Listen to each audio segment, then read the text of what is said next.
स्वागत है आपका एजुकेशन वर्ल्ड के ऑफिशियल यूट्यूब चैनल पे। आज हम बात करेंगे एसबीआई पीओ के बारे में। सबसे पहले जिन्होंने चैनल को सब्सक्राइब नहीं किया वो जाके सब्सक्राइब कर ले और नीचे दिए गए बेल आइकन को प्रेस कर ले। तो आज हम बात करेंगे हमारे एसबीआई पीओ के एग्जाम के बारे में कि वो कब है, कब हम इसको डेट को फिल कर सकते हैं, कैसे कैसे। पहले तो ऑनलाइन प्रोसेस के बारे में बात करेंगे। जैसे कि उन्होंने दिया है कि 22 सितंबर से लेके हम 12 अक्टूबर तक फॉर्म फिल कर सकते हैं। उसके बाद ये इसकी वैकेंसीज है टोटल 1673। ठीक है, 16,073 वैकेंसीज आई हैं टोटल। तो उस वैकेंसीज की बात करें तो इसको हम ऑनलाइन भी फिल कर सकते हैं और एग्जाम लेवल है जो वो नेशनल लेवल पे हम फिल करेंगे इसको। एग्जाम के 3 फेसेस हैं, टोटल 3 फेसेस में एग्जाम होगा। एक प्रीलिम्स, फर्स्ट, सेकंड मेंस और थर्ड जो है हमारा वो इंटरव्यू होगा। ठीक है, जो मेंस है वो 2 लेवल पे होगा। उसमें 2 तरह के पेपर्स आएंगे, ऑब्जेक्टिव और दूसरा है हमारा डिस्क्रिप्टिव। ठीक है, तो उनका अलग अलग पेपर होगा। उसके बाद सैलरी की बात की जाए तो वो है 65,780 से लेके 68,580।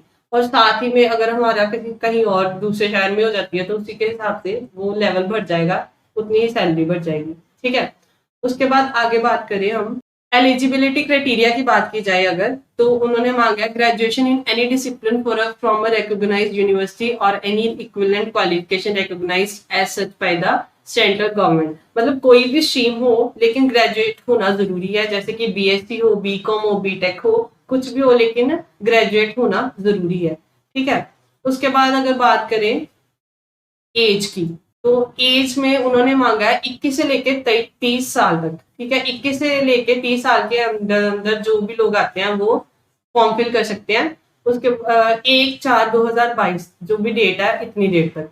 ठीक है, candidate must have been born not later than 1/4/2001 and not earlier 2/4/1992। ठीक है, जो कैंडिडेट है वो 2001 से पहले वाला होना चाहिए और 1992 के बाद वाला होना चाहिए। उसके बाद एज रिलैक्सेशन की भी बात की है। एससी के वालों और एसटी वालों के लिए 5 साल की रिलैक्सेशन है। अदर बैकवर्ड क्लासेस के लिए 3 साल की रिलैक्सेशन है। उसके बाद पीडब्ल्यूडी है उनके लिए 15, 13 और 10 अलग अलग जनरल एससी ओबीसी के बारे में बात की हुई है। उसके बाद बात करें एक्स सर्विसमैन, उनके लिए भी 5 साल तक रिलैक्सेशन दी है उन्होंने। ठीक है, उसके बाद आगे हम आते हैं सिलेक्शन प्रोसेस क्या है, प्रोसीजर क्या है। तब मैंने आपको पहले बताया था कि 3 फेसेस में टेस्ट होगा। ठीक है, तो जो हमारा प्रीलिम्स है उसमें कौन कौन सा टेस्ट होगा, कौन कौन से और कितने कितने क्वेश्चन आएंगे, मार्क्स आएंगे, ड्यूरेशन आएंगे, वो मैं आपको आगे बताती हूँ।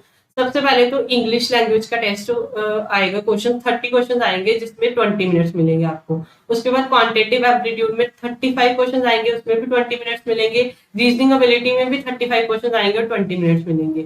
मतलब कि हमारे पास टोटल 100 क्वेश्चन है और उसके लिए 1 आवर हमें मिलेगा। ठीक है, जो प्रीलिम्स क्लियर करेगा वही मेंस एग्जाम आगे दे सकता है। ठीक है, तो ये तो हम सबको पता ही है।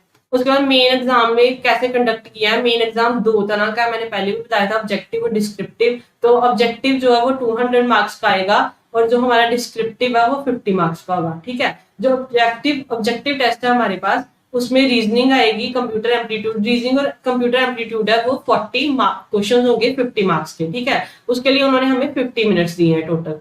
उसके बाद आ जाए आगे डाटा एनालिसिस और इंटरप्रिटेशन, उसके भी 30 क्वेश्चन हो गए 50 मार्क्स के, वो भी 45 मिनट्स मिले हमें।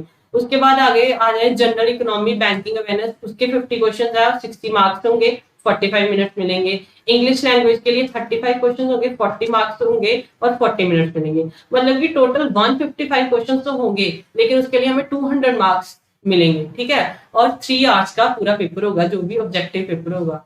उसके बाद डिस्क्रिप्टिव पेपर है जो वो इंग्लिश लैंग्वेज होगा, उसमें लेटर राइटिंग, ठीक है, ऐसे कुछ भी वो मतलब डाल सकते हैं लेकिन वो 2 क्वेश्चन होंगे जो भी होंगे। ठीक है, उसके बाद 2 क्वेश्चन के वो क्या दे रहे हैं, हमें 50 मार्क्स दे रहे हैं टोटल, मतलब 250 मार्क्स का पेपर होगा, उसके लिए 30 मिनट्स मिलेंगे जो डिस्क्रिप्टिव पेपर होगा हमारा। ठीक है, उसके बाद आ जाए आगे फेज 3 में साइकोमेट्रिक टेस्ट होगा। ठीक है, मतलब उसके भी 50 मार्क्स इंक्लूडिंग हो गए, टोटल 50। इंटरव्यू 30 मार्क्स का और 20 मार्क्स की ग्रुप एक्सरसाइज होगी, मतलब 50। तो जो सिलेक्शन प्रोसेस होगा वो होगा मेंस, और मेंस के जो भी मेन एग्जाम के एग्जाम्स होंगे और साथ ही में ग्रुप एक्सरसाइज और इंटरव्यू के, मतलब टोटल 300 मार्क्स पे ही हमारी फाइनल सिलेक्शन होगी कि कितने मार्क्स हमने लिए हैं।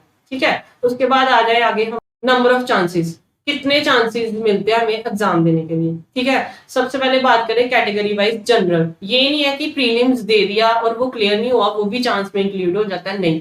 सबसे पहले अगर हमने प्रीलिम्स दे दिया, ठीक है, वो हमारा क्लियर हो गया और उसके बाद हमने मेंस में भी बैठ गया, वो क्लियर नहीं हुआ, लेकिन वो चांस होता है कि हाँ हमें चांस मिला है उसके लिए। ठीक है, वो चांस में इंक्लूड होता है, दूसरा इंक्लूड नहीं होता। जैसे कि जनरल ईडब्ल्यूएस के लिए 4, जनरल पीडब्ल्यूबीडी वालों के लिए 7 चांसेस होते हैं, ओबीसी के लिए 7 चांसेस होते हैं, ओबीसी पीडब्ल्यूबीडी के लिए 7 चांसेस होते हैं, और हमारे पास एसटी पीडब्ल्यूडी के लिए कोई रिस्ट्रिक्शन नहीं है, मतलब वो कितनी जितनी मर्जी बार पेपर दे सकते हैं हमारे पास। ठीक है, आगे बात की जाए कि अप्लाई कैसे करना है। ठीक है, अप्लाई कैसे करेंगे हम, पहले तो डेट वही है जो मैंने आपको पहले बताई, 22 सितंबर से लेकर 12 अक्टूबर। ठीक है, उसके बाद उसके हम एसबीआई के ऑनलाइन पोर्टल पे जाके, एसबीआई का जो भी ये साइट है वहां पे जाके ऑनलाइन फॉर्म फिल कर सकते हैं। उसके बाद बात की जाए आगे, ये तो हो गया हमारा ऑनलाइन प्रोसेस, कैसे कैसे हम कर सकते हैं। ठीक है, उसके बाद एग्जामिनेशन सेंटर होंगे कहाँ। ठीक है, हम मेन बात करेंगे पंजाब की। पंजाब में प्रीलिम्स जो एग्जाम है वो अमृतसर, बठिंडा, फतेहगढ़ साहिब, जलंधर, लुधियाना, मोहाली, पठानकोट, पटियाला, संगरूर, ये सभी जगह पे प्रीलिम्स एग्जाम के सेंटर्स बनेंगे। और साथ ही बात करें मेंस के लिए, वो है बठिंडा, जलंधर, लुधियाना, मोहाली और पटियाला। ठीक है, यहाँ पे हमारे जो भी मेंस के एग्जाम है वो होंगे। ठीक है, इसी ये थी हमारी एसबीआई पीओ की नोटिफिकेशन। ठीक है, और आगे जो भी नोटिफिकेशन आपको अगर कोई भी चाहिए तो फिर इसके लिए आप हमारा YouTube channel education world EW को सब्सक्राइब कर लें। Thank you.